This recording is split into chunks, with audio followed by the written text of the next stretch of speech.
to Learning Unlocked. I'm your host, Britt Bingold.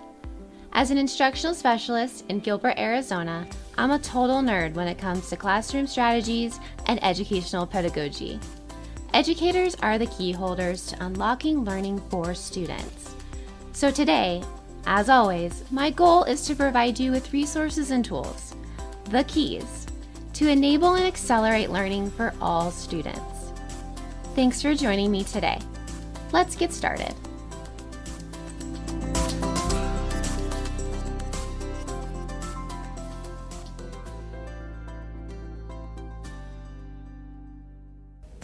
Hey key holders, welcome back. Before we get started today, I just wanted to do a quick reminder again that if you have time to write us a review on Apple Podcasts, we would so appreciate it. The more reviews and ratings we get, the more educators see our podcast. So if you like what you're hearing and you think others would too, please head over and provide a review. Welcome to episode 7 of Learning Unlocked. Today we are discussing active learning experiences and how to leverage those effectively and efficiently to get the most out of that strategy for student learning. I am joined by my guest, Julia.salce, who not only is the most intelligent, brilliant, genius teacher I have ever met, but she also happens to be one of my very best friends. Even our daughters are best friends. And don't think I am just saying she's intelligent because she's one of my best friends, because legit, without her, I would not be where I am today. I would not be the teacher I am today. And she is basically the catalyst to a lot of my ideas. And I think I reciprocate with her, and we just feed off of each other. And it's a great, I'm just grateful to have her in my life. And she is so brilliant. So you guys are going to so enjoy this interview on active learning experiences and how to use them in your face-to-face classroom, but also how to use them in the virtual environment as well. Enjoy.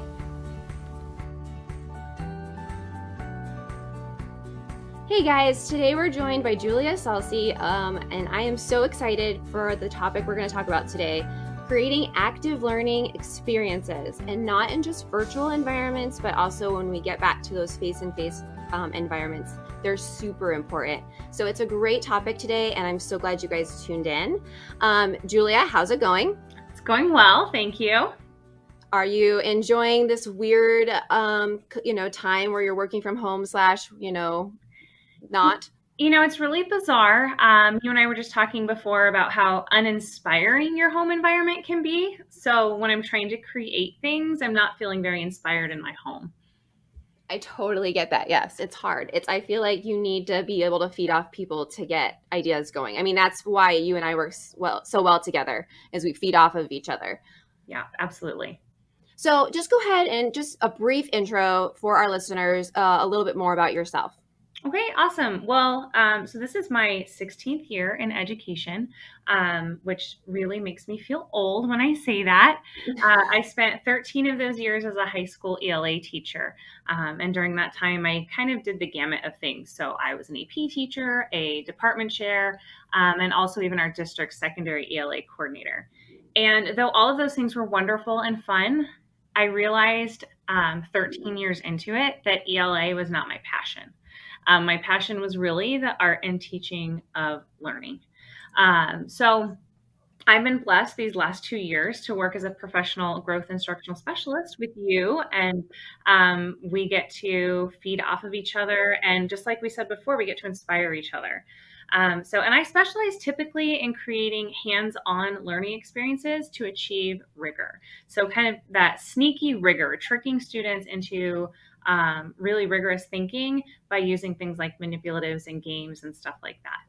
And, in my free time, which I really don't have a lot of because I have a 9-year-old and a 3-year-old, but in my free time, I like to read. And right now I am trying my hand at redoing my master bedroom all by myself by repainting the furniture I have and rehabbing things that exist. And you know what happened the last time I used spray paint years ago. So this could be interesting. However, I'm super proud of you. It's because she got this gorgeous new headboard and she wants to make sure all of her old furniture matches it. So I'm proud of you for going on and doing something new. I feel like that's what everyone's doing right now is even teachers are having to just try something new, either in teaching because it's virtual, or I feel like because we're stuck at home, we're like, let's rearrange this room and see how this goes. So I think everybody's doing that at its sub level. Yeah, absolutely. That's so true. Okay, so the burning question is, because I introduced it as active learning experiences, and people are probably like, what is this? What does this mean? So I'm going to have you first start by just defining it. Like, what is an active learning experience? And throughout the interview, we may call them ALEs, just to shorten it up a little bit. But just go ahead and describe what it is, what the research says about it, and how can they use it effectively even now in their virtual space, but maybe later down the road in their face-to-face classrooms. Yeah, so active learning experiences is a mouthful. So I like ALEs. Really, it comes from, I used to call these learning experiences because I wanted students to be experiences of their learning. But if you were to go on Google right now and look up learning experiences, you would get a lot of simulation activities. So working on argument, and then the kids are doing like a mock debate or a mock trial. And that's not what I'm talking about. I didn't want to get rid of the word experience, but when you look online for the types of activities that I'm talking about or the types of experiences that I'm talking about, you'll see them referred to as active learning. So I put them together. I did my own mashup, and I like to call what I have students do active learning experiences. When we talk about active learning experiences, what I'm talking about is taking high yield strategies. So things such as reciprocal teaching, jigsaw, discussion structures, and pairing them with props or manipulatives to keep students active engagers in their learning rather than the passive way that we learn sometimes, which is sitting and getting, and all of the learning is happening at the front of the room, and the students are just kind of sitting there being passive participants in that learning. And if teachers were interested, because you say high yield strategies, and I remember when I first got the position with you and Wendy, I was like, this sounds great, but I don't know what that means. I remember learning best practices. So can you explain where teachers, they're like high yield strategies, what are those? Where can I find like a list of those? Because I mean, are they the same as best practices? Like, how would you kind of explain that to, especially like a new teacher who's never taught before? I think best practices are derived from high yield strategies. So high yield strategies is a term that's used, applied to the research that exists out there. I believe, and don't quote me on this, but I believe high yield strategy, the first time I saw it was with Marzano. And he has a list of high yield strategies with things like comparing and stuff like that. And then when I talk about high yield strategies, I'm talking about most of the time the research of John Hattie in visible learning. And so if you're interested in that, you can look up John Hattie, Hattie, and visible learning. And you put those two together, and you'll get this whole gamut of studies that he's done. They've pulled together to come up with the effect sizes of different things that teachers can do in the classroom.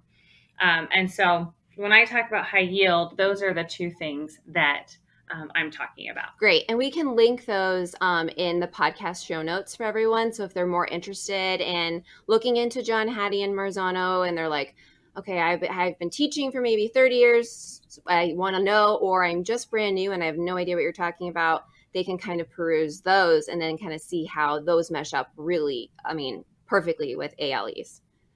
Right. Okay. So active learning experiences, you kind of said they come from 8 elements. So can you kind of go through those a little bit with us?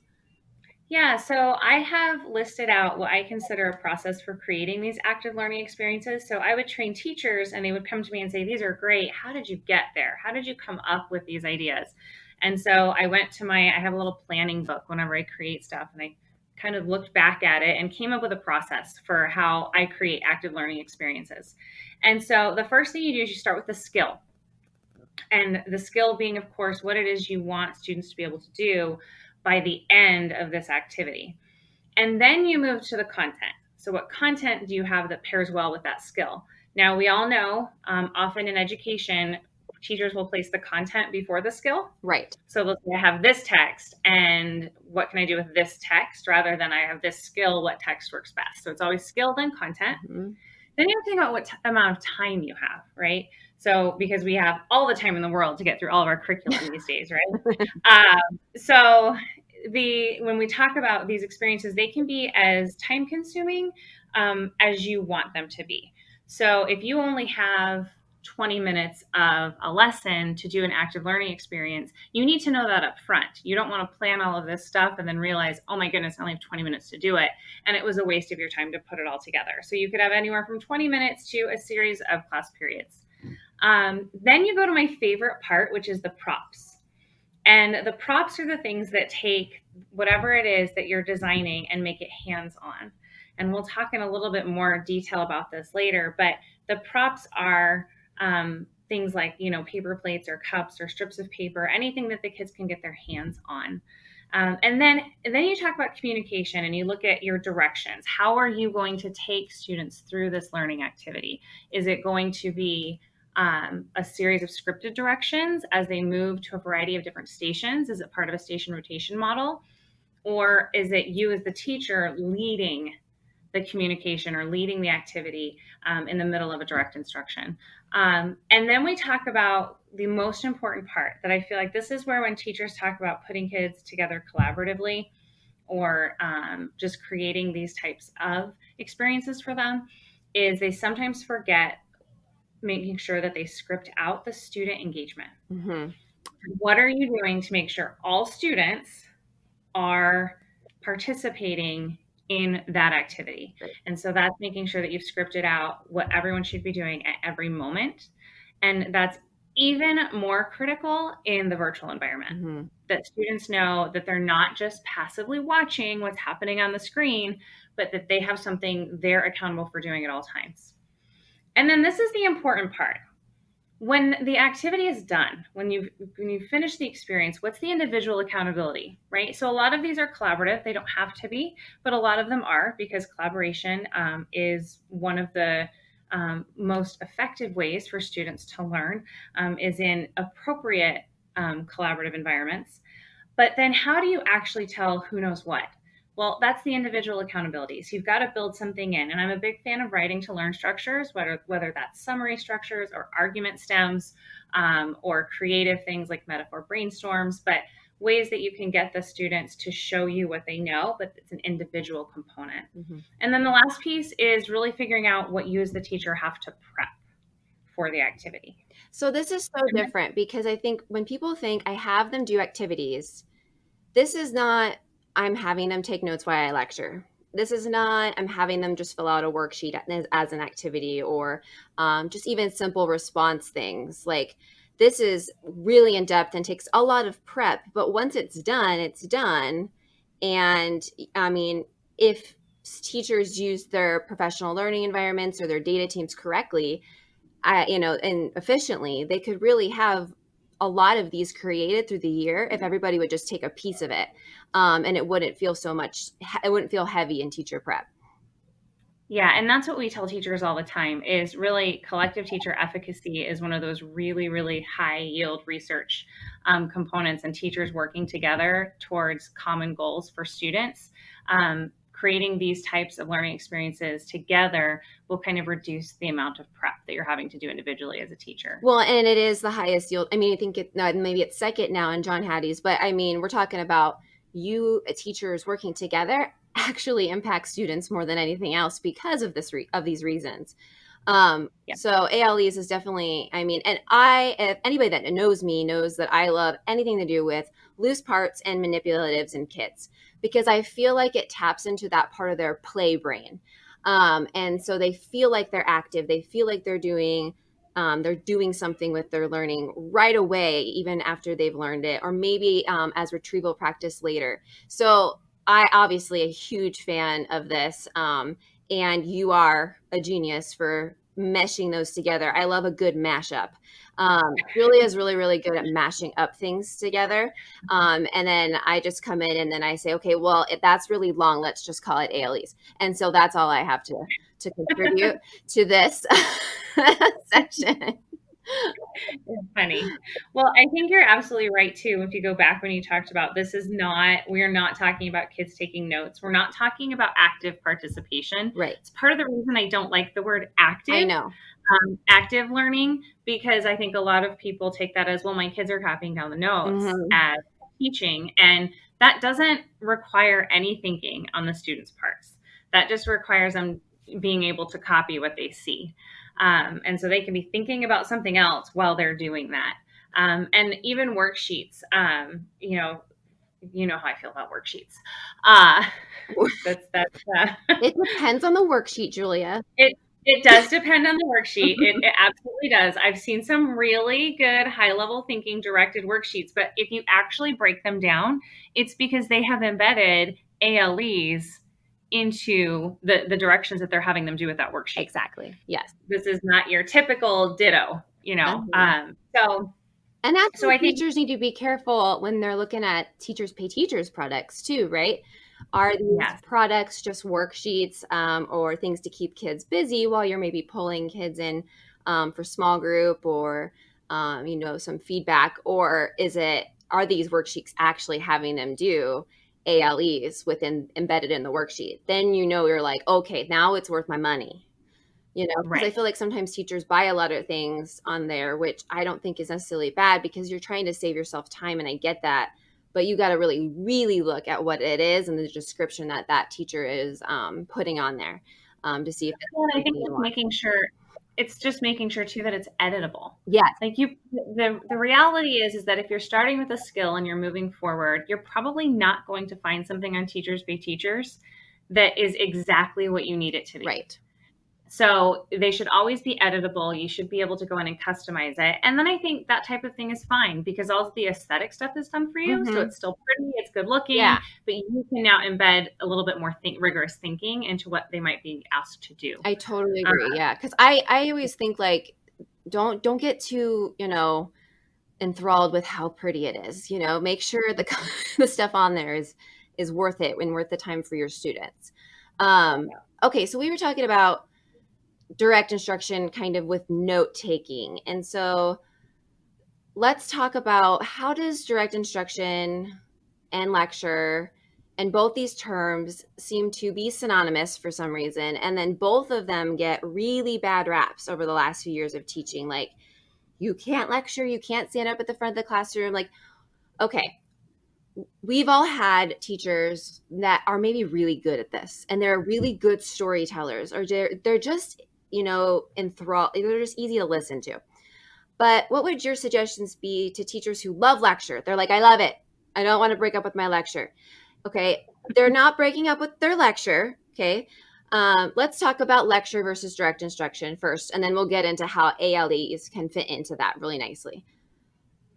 Yeah. So the problem first with direct instruction is that it has become synonymous with lecture, and they are not the same thing, because the problem with lecture is that it's become synonymous with speaking for long periods of time. Yeah. So if you and I were to talk about, we're going to go watch a lecture, we know that the presenter is going to speak to us, at us, for the entire time we're there. Like in an auditorium or something. Yes. Yeah. Yes. And this is not what lecture has to be.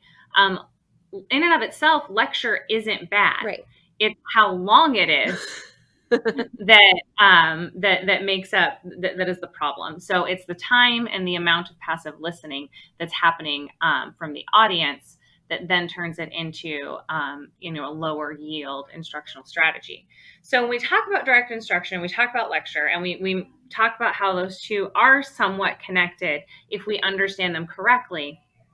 What we are then looking at is short bursts of lecture mixed with ALEs, opportunities for students to be hands-on engaged in the learning process. So the teacher is the expert in the room.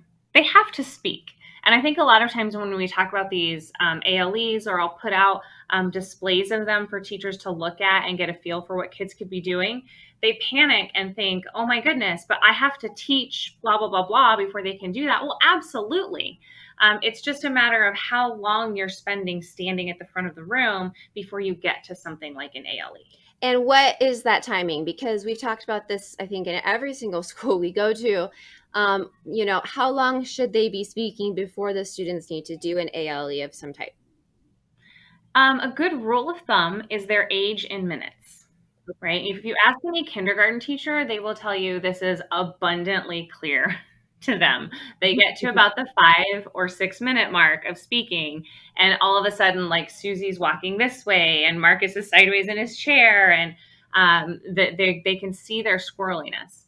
Um, Somewhere I think around like second or third grade, it seems that kids get really good at the self control, the impulse control for the most part. Mm-hmm. And we stop getting those visual cues that they're mentally done so they can control their physical affect. But in their head, they're just gone. They're done after a certain amount of time. And so having a rule of thumb for our students based off of their age in minutes is just a good gauge for how long you should speak. It's not set in stone. You can go above it by a few minutes or below it by a few minutes, but it's just a good gauge. I think that's a great. I mean, and I think any teacher listening to this right now is going, "Yep." Like, because even as high school teachers, I was able to see when I was losing them. The hand starts to go on the chin.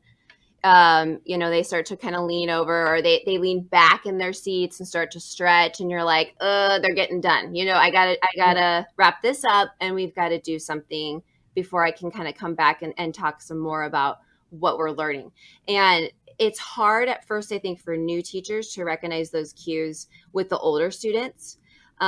Because they are really good at what we call playing the game of school, right? Smile and nod, take my notes, listen to my teacher, get the A. This is how I do this. I basically go to school to see my friends or play sports or go do something in my club or get out of there, so I can get home and do whatever I want to do, play video games, whatever. So it's our job to make sure that, we are entertaining them to a certain extent. A lot of teachers hate that word, that entertainer word. But that's what we are in a lot of ways. We are entertainers. And if we don't think of ourselves that way, I think that's when we get into trouble, because that's when the kids start to zone out and start to really resent learning. And that's unfortunate because we want them to love learning. Right. Well, and if we don't think of ourselves as having some entertainment value for students, then we really just become knowledge experts that are like talking heads. There has to be some dynamism to what we do in the classroom and how we deliver information to them. Yeah, and they won't trust us without it, right? They're like, okay, here she goes again. She's just going to talk all hour, or they'll get really good at like trying to throw you off to talk to you about your personal life, because that's far more interesting than what you're talking about at the moment, and that's a big cue that you probably are. You need to wrap up. Mm-hmm. Yeah. Yep. And I think to illustrate really quickly, because I think some people might be thinking like ALEs, I still don't quite understand what you're talking about. While we're talking about lecture and direct instruction, I think an example here would help. So let's pretend we're in science class, and in science, the teacher they're about to talk about all the different hazardous types of weather, because then they're in the middle of a weather unit. The teacher could go to the textbook, get all the notes, and stand up in front of the students and have the students just write down while he or she is speaking. The teacher could have the students go to the textbook and read and take their own notes from the reading. Mm-hmm. But neither one of those are active learning experiences. Instead, an example of an active learning experience that is in the middle of lecture, in the middle of direct instruction, could be something like this.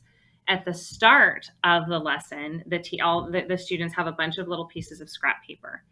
And the teacher says, let's brainstorm all the qualities or characteristics of things that we know about hazardous weather. And the teacher could say an example of that would be wind, strong winds, heavy rain, whatever. And they start to, as a class, brainstorm, and they put each one on a different piece of scrap paper. And then the teacher starts with, okay, we're going to start with tornadoes. So let me tell you a little bit about the tornado. And the teacher goes through and then does her little mini lecture.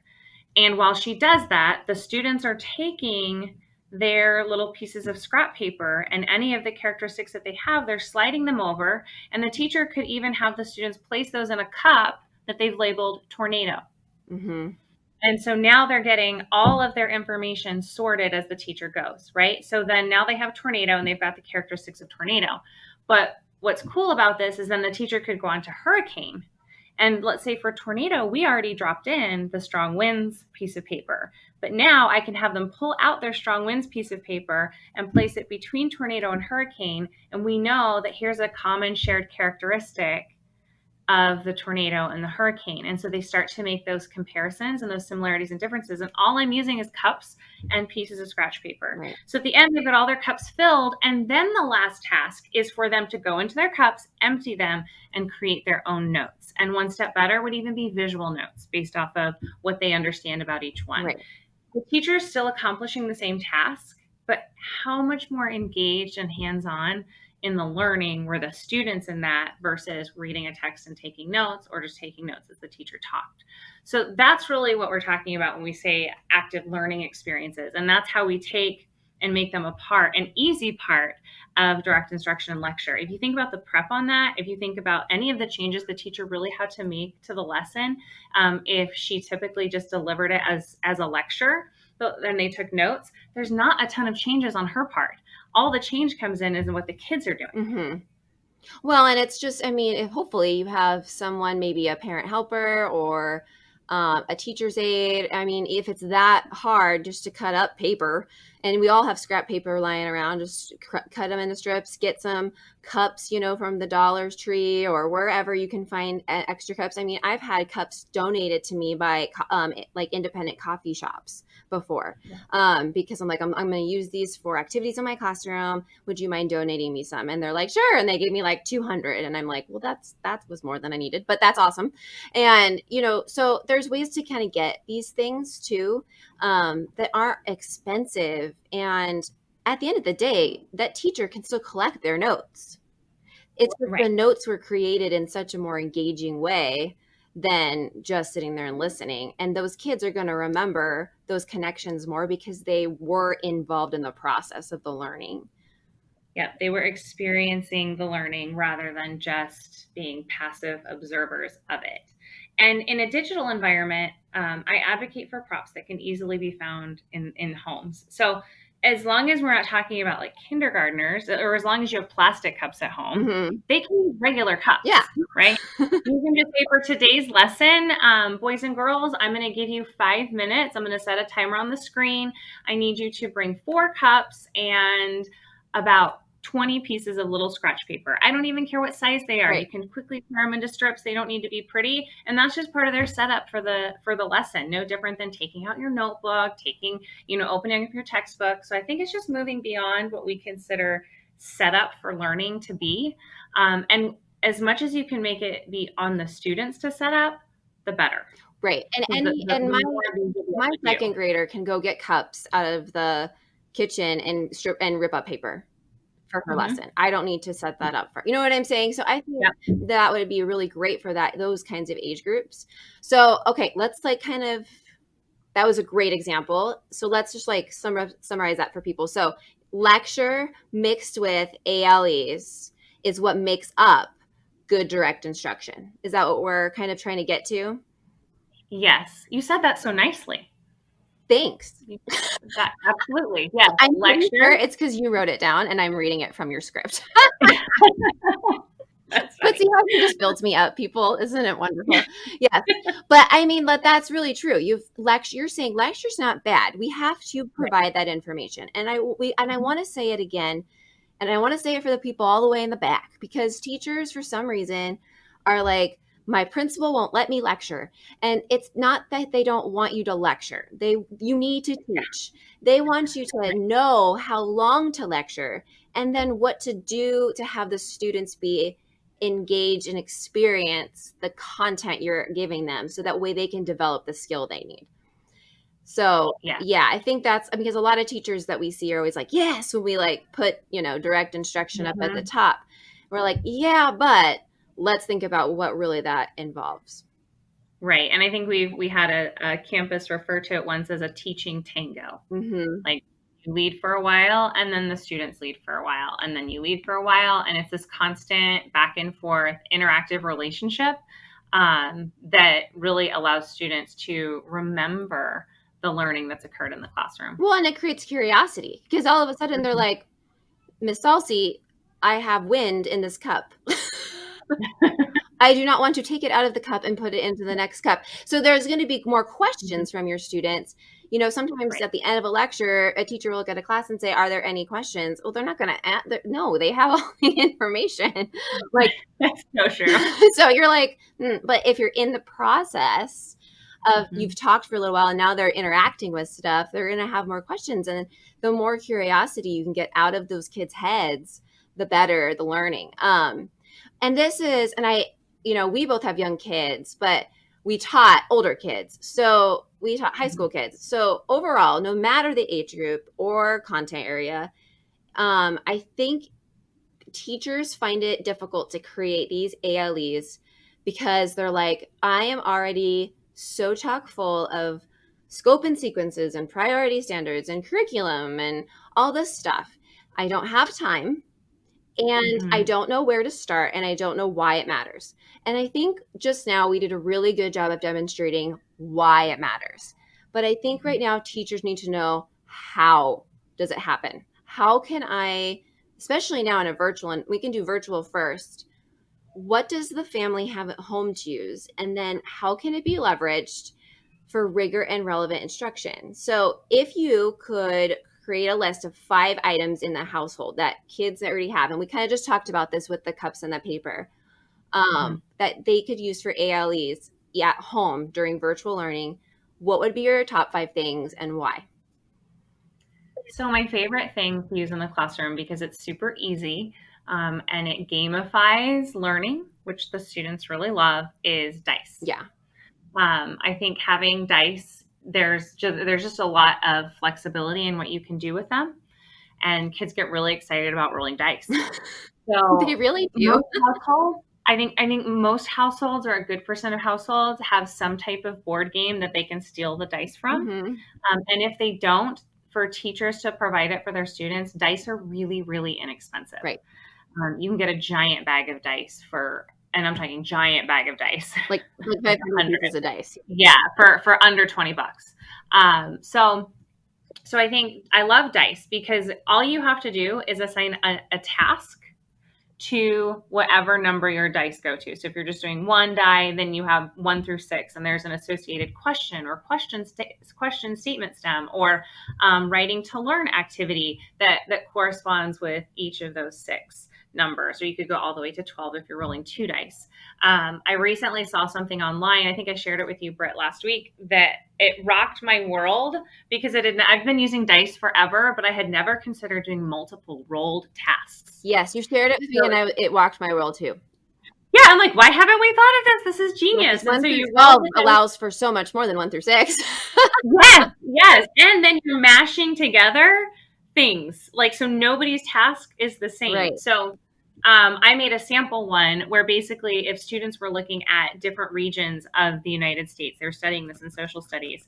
The first time they roll 1 through 6 is assigned to a region. And so maybe they got the South. And then the next roll, you roll a second time, it's assigned to a task. So the task is to characterize the culture of this region. And that's what they rolled. And then they roll 1 more time. And on the third roll, it's assigned to how they're going to visually represent it. So in this case, it might be a concept map. And so now this student has rolled their own activity, their own performance task. And so they're going to look at the South. They're going to characterize culture of it, and they're going to represent that in a concept map.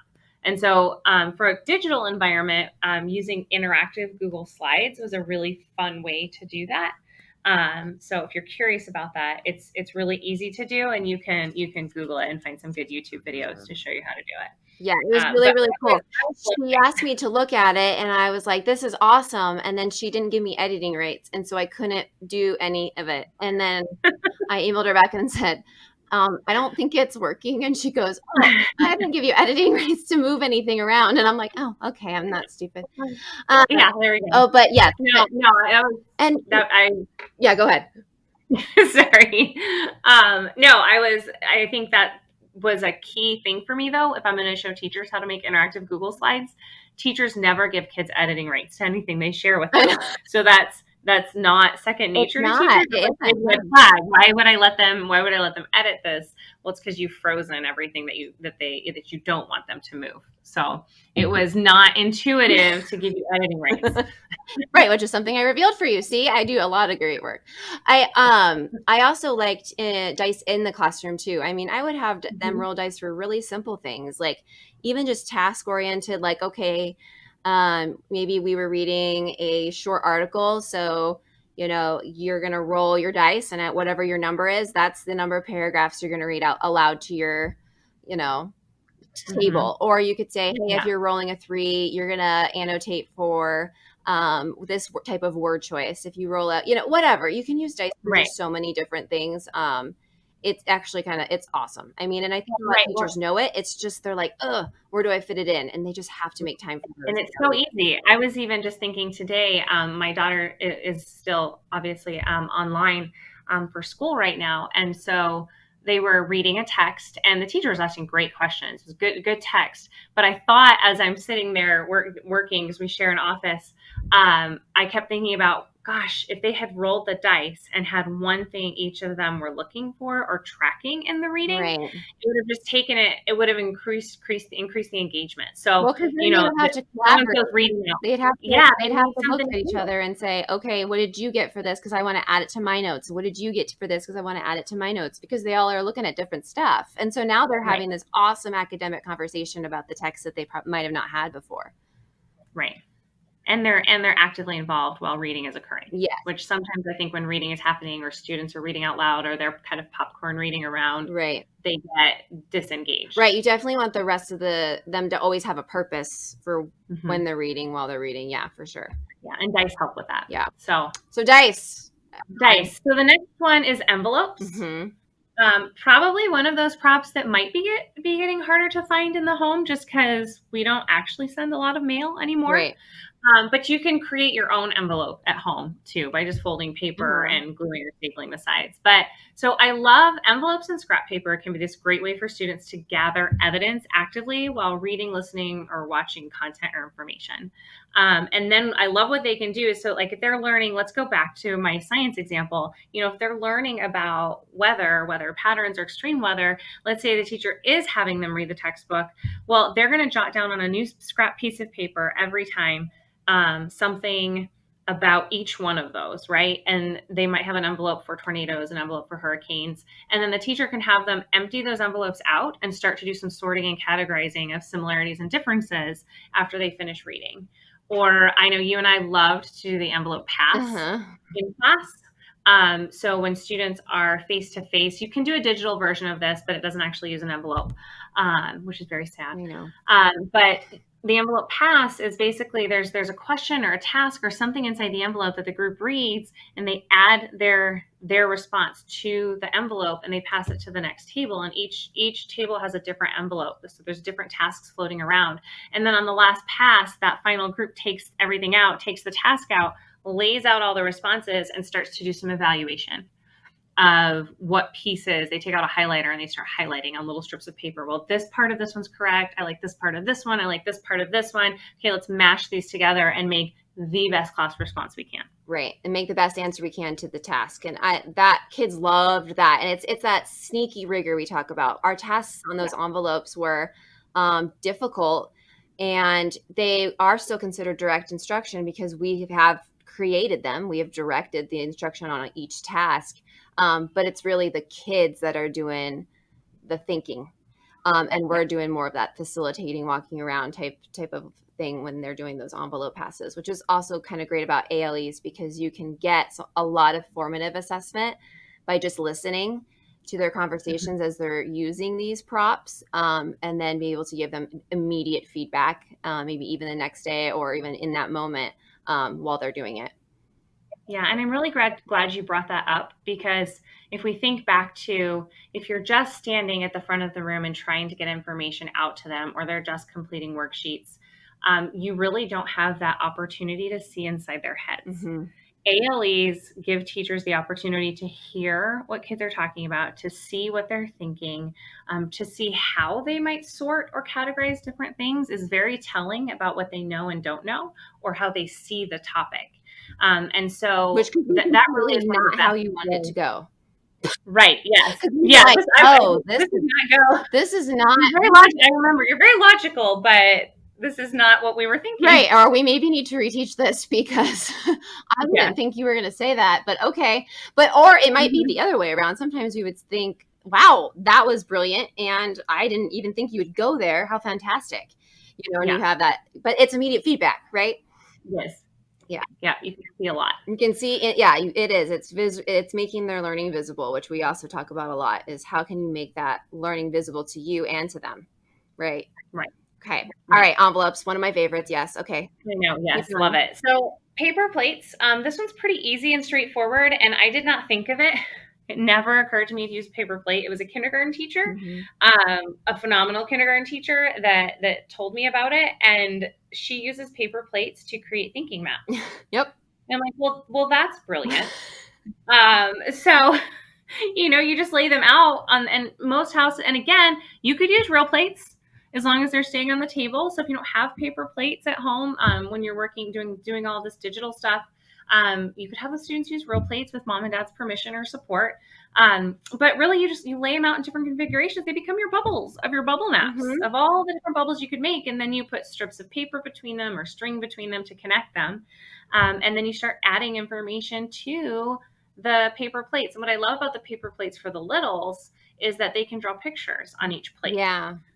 So if they've just read this story and now the teacher wants them to go, list all the main characters in the story or draw a picture for all the main characters, how much more visual is that for them to see like main character at the center of the table and all these paper plates around it, or these pictures they've drawn of the main characters.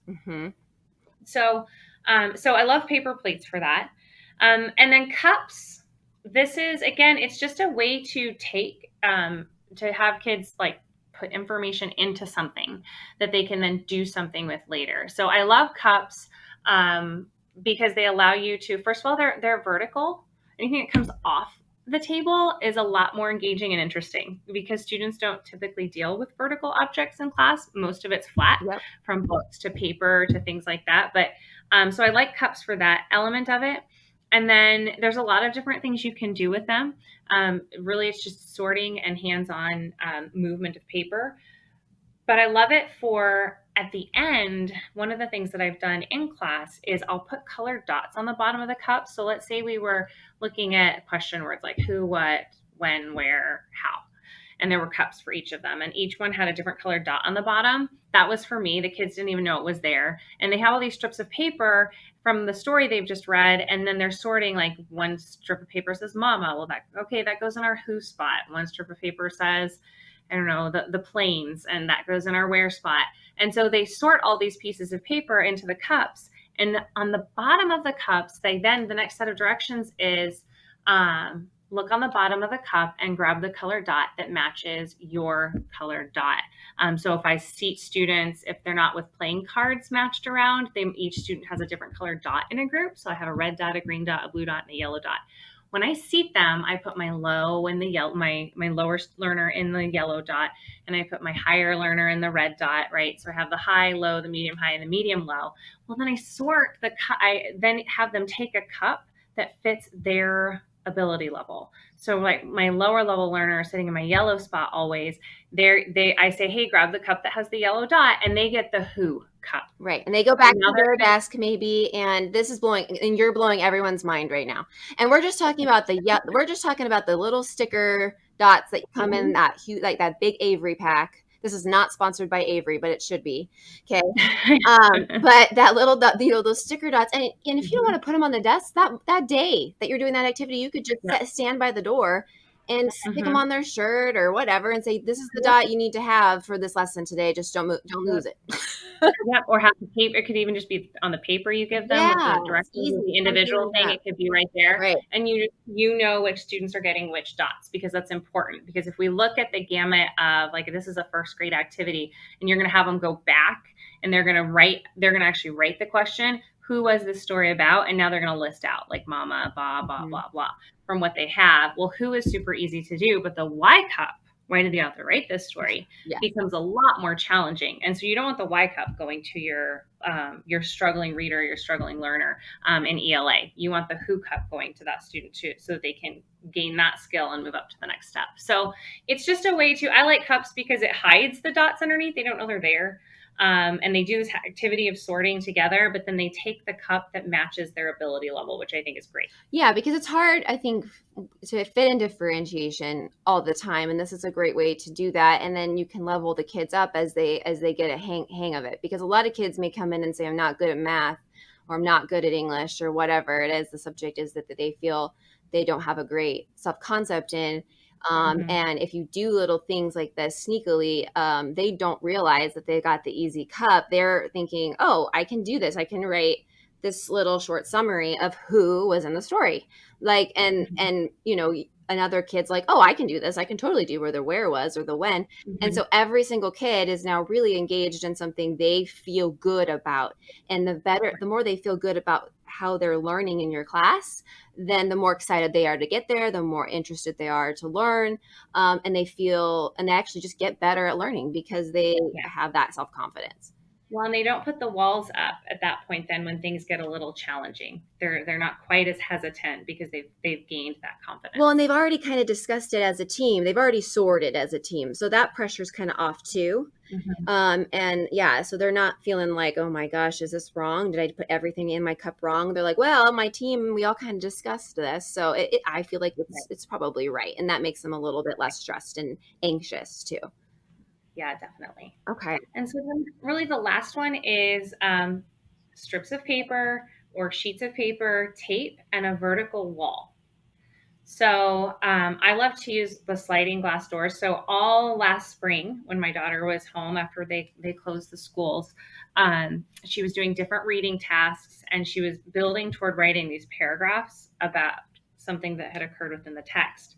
And so one of the ways that I had her really start to visualize all the evidence that she had and what she could do with it was we used the sliding glass door, and we just taped whole pieces of paper to the door, and she would start writing things on them. And then I'd have her grab the highlighter. Okay, we'll go to the question you're going to be answering in this paragraph. Which one of these things fit that? Let's highlight that. Okay, let's cut out and pull those highlighted pieces together. And now is there a certain order that makes sense that you might talk about these things in response to that question? And then she could rearrange them on. And so it was very vertical. It was very visual. I could see her thinking the whole time. And vertical learning is actually really huge with students. It takes them away from their kids can hide when they're flat down on a desk in a classroom. They can kind of hide over their work. Yes. And so it's easy to miss things that are happening. But if work becomes vertical, students take a lot more ownership and pride in what they're putting up, because it almost feels like this is a poster for people to see. Now, of course, you build the classroom environment where they feel safe and they trust, having their work up for everyone to see, even if they get it incorrect. But that's just another easy, hands-on, engaging way that doesn't require anything except paper and tape. Yeah, and I mean, and the more, especially in math, and I mean, any content area really, but I've seen it work really well in math, is that vertical learning. That vertical, let's put it up on the wall, and maybe there's groups of 4 kids at each, poster board around the room, that you have them all working on maybe a similar problem, and just having them all walk through and discuss and have ideas, and maybe if we did it this way, or maybe it's a series of different problems, and then they rotate around the classroom and they're look at, hey, this one is just a little bit different from ours because of this reason, and they solved it this way when we did it this way. I think is awesome. You could do that so many different ways, and it's more than just a gallery walk at that point. It's really like the learning has been taken up off the desks, and even it is on display. And I like how you said add a highlighter then, and then maybe they sticky note something, and then it's like layered as well. So they can see their learning happening because they started with this, and then we highlighted that, and then we sticky noted this part of it. And the more I think they can see that progression, I think you're right, is awesome. So, okay, 5 things. We've got dice, envelopes, paper plates, cups, and then some type of paper taped to a vertical space for students to learn. And those are great, just hands-on, hopefully household items that teachers could use for ALEs at home during their direct instruction time, because we know now that lecture plus ALEs is direct instruction. And we also know that they only have so much time to talk, even in their little 45-minute lesson virtually right now, before they need to have them do something with one of these things. So I think this is great and encouraging for teachers to think about, shoot, I've just been talking and having them watch me do the math problem live virtually and kind of having them do it with me on paper, which is great. But what else? How could I throw in some paper plates, or how could I throw in dice to that?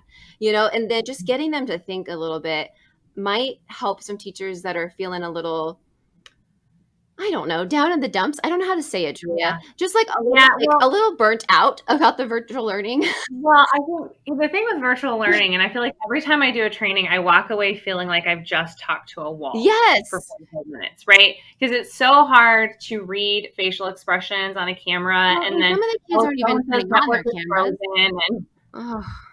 Yeah, so it feels somewhat dead.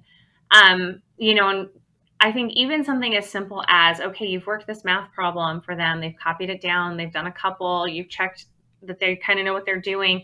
Get those dice out and use those dice to generate the numbers that go into their next set of problems, right? Even if a kid is like still doing the same thing you were having them do, but they're rolling the dice to get the numbers. If it's like, they're working on addition, you were doing 5 + 5 and you were having them draw out the pictures and or the math mountains, whatever. Now they can roll the dice, 2 dice, and okay, I have 4 + 3. So now I'm going to do 4 + 3 and I'm going to map it out. It becomes more engaging. You've gamified it a little bit, just to get them really active in that process. See, this is why I love you, because you're just so brilliant.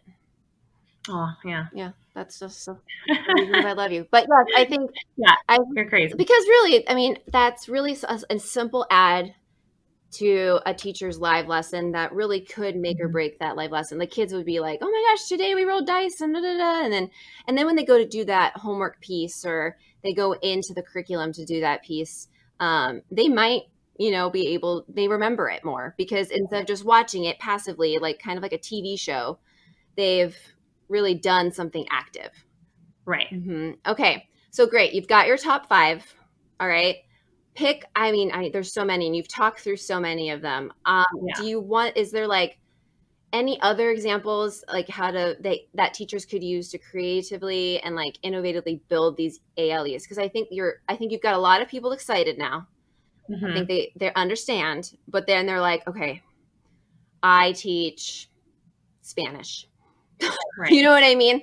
How am I going to do this with, their words like that they're learning or whatever? So like, how can they make these things come to life for their kids?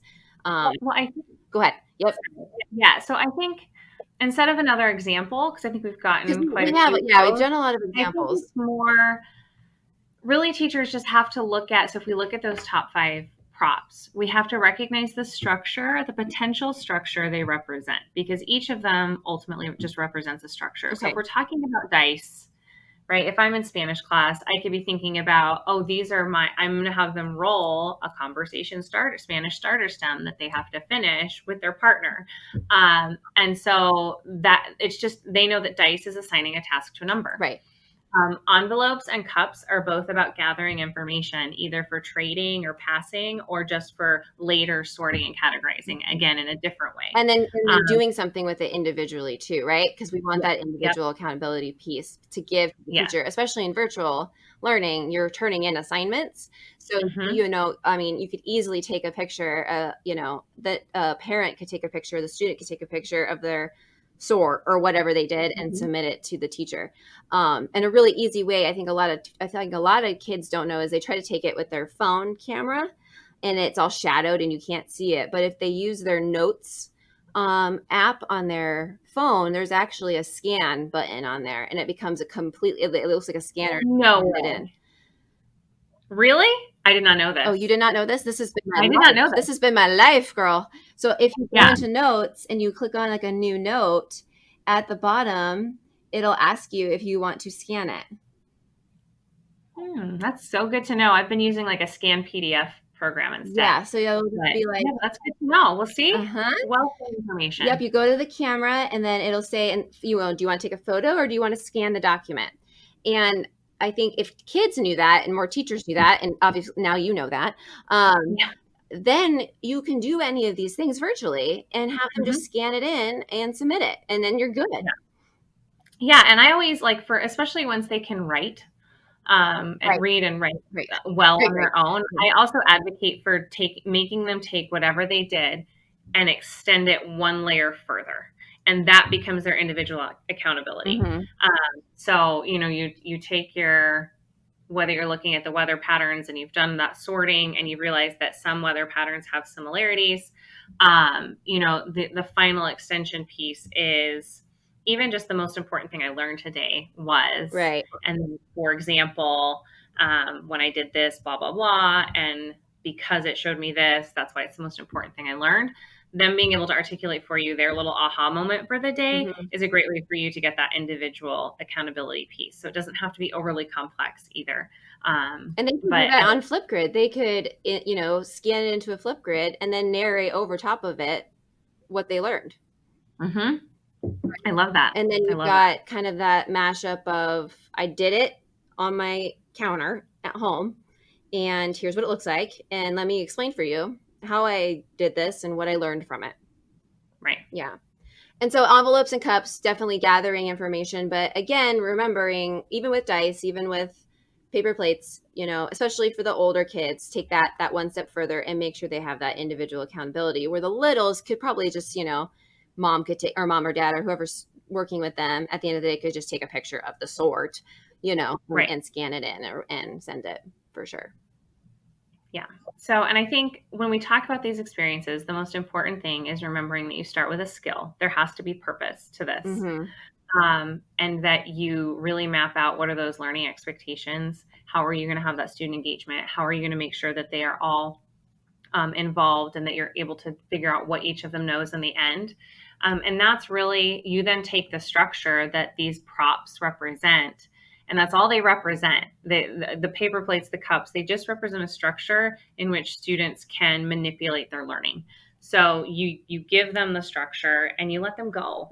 But I do think it's important to recognize that in order for this type of learning to be successful, you have to have a culture that celebrates failure as much as it celebrates success. Say it again. So you have to have a culture that celebrates failure as much as it celebrates success. We both taught AP language together, people. Yep. Okay. This is like, we would say this to our kids at the beginning of the year. We expect you to what, Julia? To fail. They would look at us, their eyes would get really big. I'm like, yep, you are going to fail in this class. And what's more is I need you to fail in this class. Yep. And they will look at us like, we're going to fail. And we're like, yeah. The whole class. Because they're like, we already have Fs. What's happening? And we're like, no. And these are the kids that are like the A students who are like, we need you to fail and fail often. Because otherwise we don't know where this road's going to take us and what we need to teach you. And I think that's something that kids automatically go, oh, I don't have to know everything. I feel like a lot of kids are so afraid to fail. Right. I think a lot of teachers are afraid to fail. We've created the grading system makes failure this really horrible thing. But, if you create that culture, the class mantra is, we can only learn by failing. We learn more from failing than we do from succeeding. And we all know that's true. That's just a big life lesson. Oh, yeah. We learn way more from our failures than we do from our successes. And so I think you set that culture from the beginning. Even in these activities, like we said before, we're hoping they're going to go a certain way. We think they're going to go a certain way. But sometimes they fail miserably. And even that tells you so much. It does. Yeah, it does. And the kids will look at you like, this isn't going well. And you're like, it's not. And it's okay for you to say, we're going to stop. And I'm going to kind of go over quickly what I really wanted it to be. And then I think tomorrow we're going to try it again.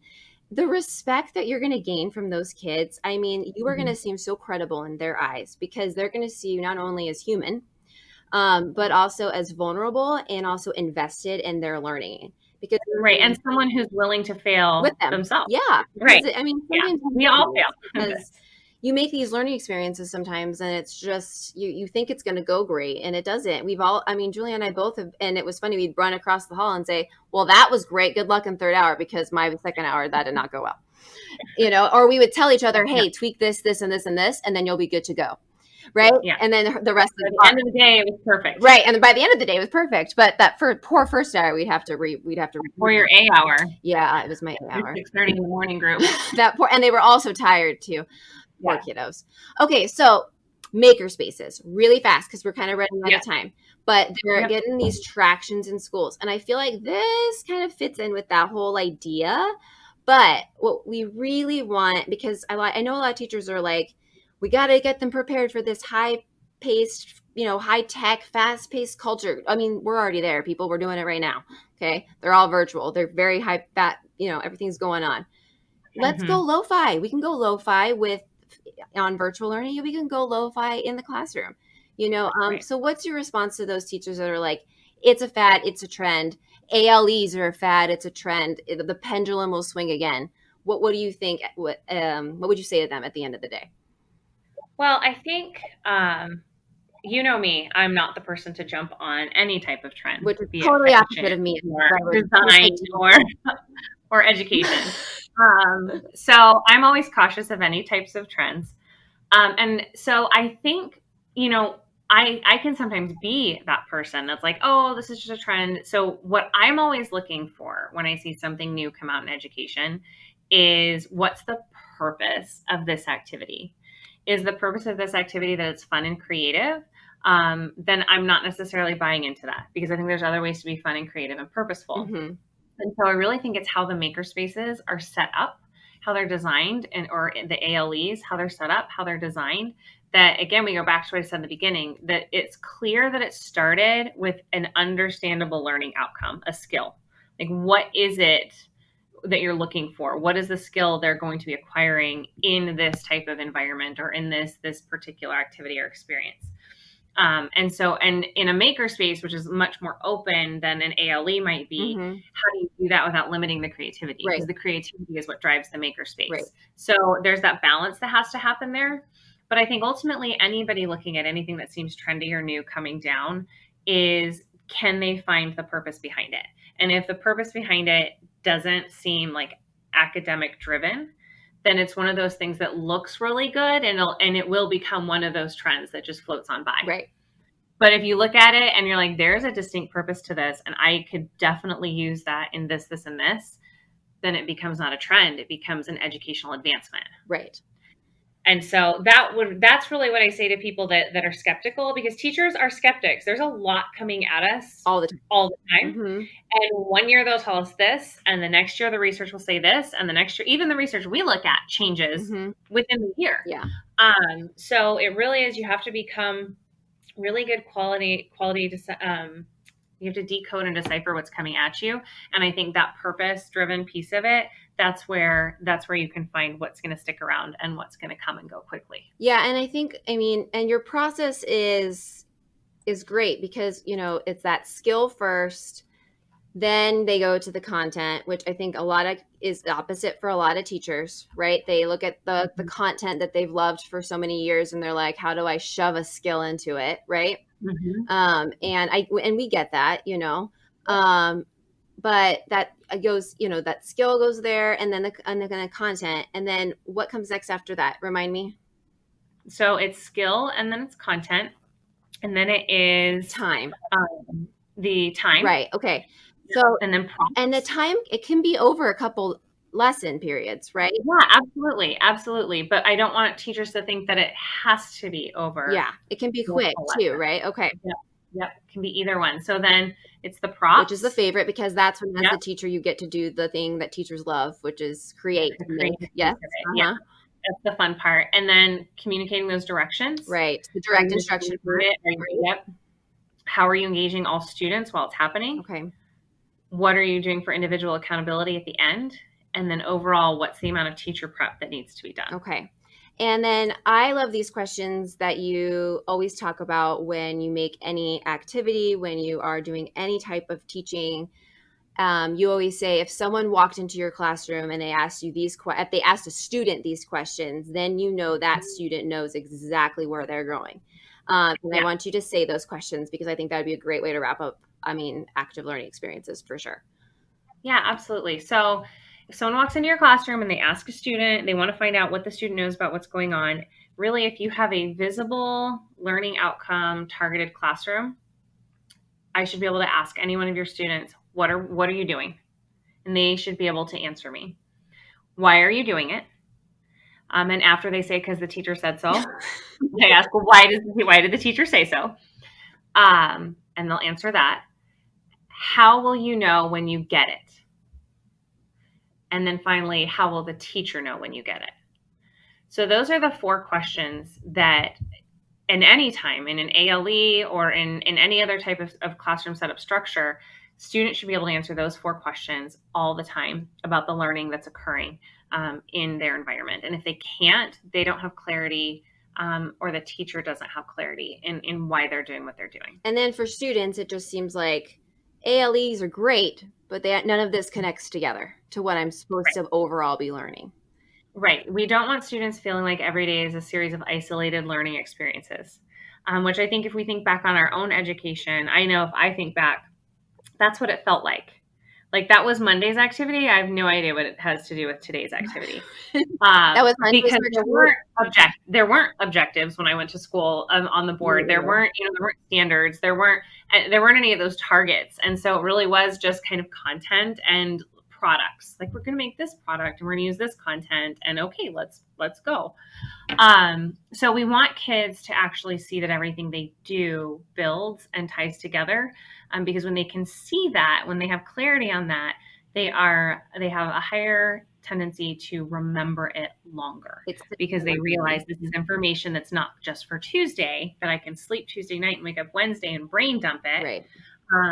This is information that I'm going to need. So I need to put it in long-term memory so that I have it as we move forward. Absolutely. Yeah. So I think, so all of this is awesome. I think everyone that is going to their minds are blown, right? Because it's a lot of information we just threw at them. But active learning experiences, you can do it virtually, you can do it in class, but at the end of the day, you need to be doing it, right? Because without it, you're running that risk of being in danger of either the lecture, where you literally look like you're the teacher on screen and you are the television. I've seen photos going around of kids completely asleep in front of their screens during active learning. I've seen kids on the floor asleep during virtual learning this year. I mean, and parents think it's funny, like they're taking pictures like, see how great this is going?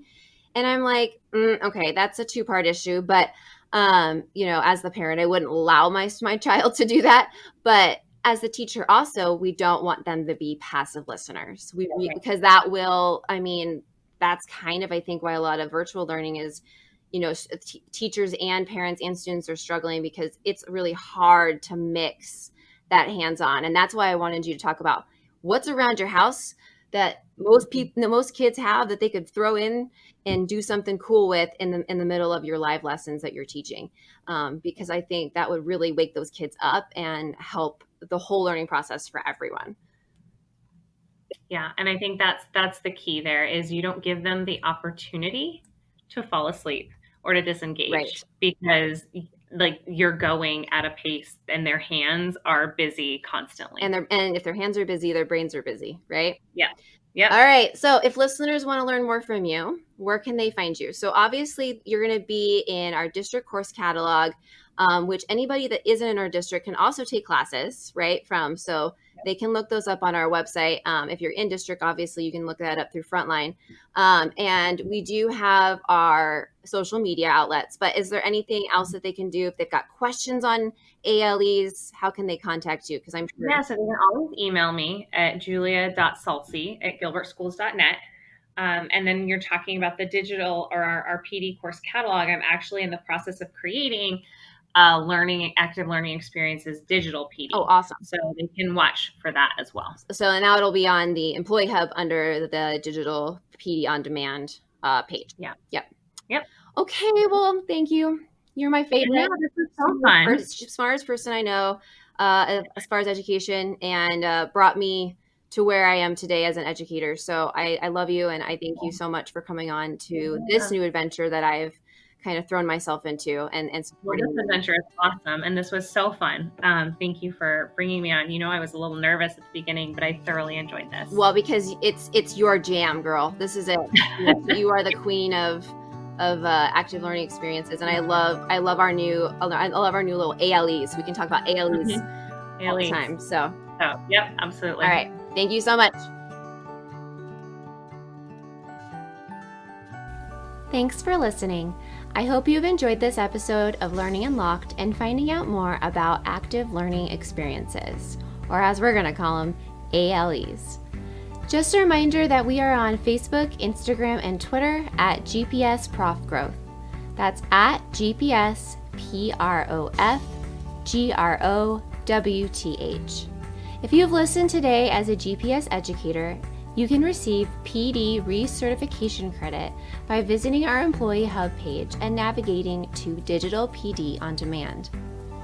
For more information and resources from this episode, please visit our website at learningunlocked.libsyn.com/website.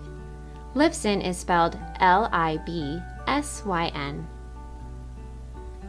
Thanks again for listening, keyholders. Keep unlocking curiosity, creativity, and innovation within your students. I'll see you next time.